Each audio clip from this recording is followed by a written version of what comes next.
د بلخ ولایت د کلیو د بیا رغونې او پراختیا ریاست د اسلامي امارت د واکمنۍ په 3 کلنې موده کې د دې ادارې د فعالیتونو په لړ کې وویل د اوبو رسولو د شبکو په برخه کې تر دې دمه په دغه ولایت کې 50 پراختیایي پروژې پلي کړي دي. د دغو پروژو له لارې 10,000 کورنۍ د څښاک له پاکو اوبو څخه برخمنې شوي. د بلخ په ولایت کې او په مختلفو ولسوالیو کې په مختلفو کلو کې تقریبا 50 پروژې موږ د ابرساني شبکې اعمار کړي دي او ګټې اخیستنې ته مو سپارلي دي چې تقریبا 350 میلیونه افغانۍ د دې بودیجه وه.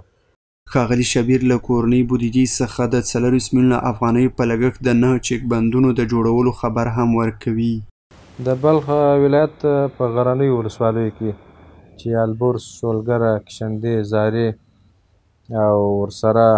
نارشایي د دادي په مختلفو ولسوالیو کې موږ چک ډیمونه جوړ کړي دي او ګټې اخیستنې ته مو سپارلي دي چې تقریبا 40 میلیونه افغانۍ د دې بودیجه وه. دغه راز د بلخ ولایت مقام یو تن چارواکی د دغه ولایت په کلیو کې د 7 کیلومترو په اوږدوالۍ د اوبو د کانالونو جوړول د دغه ریاست یو بله لاسته راوړنه وبلله او زیاته کړه چې د دغو کانالونو په جوړولو باندې څه باندې 40 میلیونه افغانۍ لګښت راغلی دی. د بلخ په ولایت کې موږ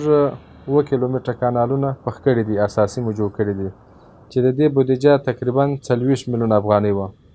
تر دې وړاندې د بلخ ولایت د کلیو پراختیا او بیا رغونې ریاست د اسلامي امارت د 3 کلنې واکمنۍ په موده کې د سړکونو د جوړولو په برخه کې د 12 پروژو د تطبیق خبره کړې وه.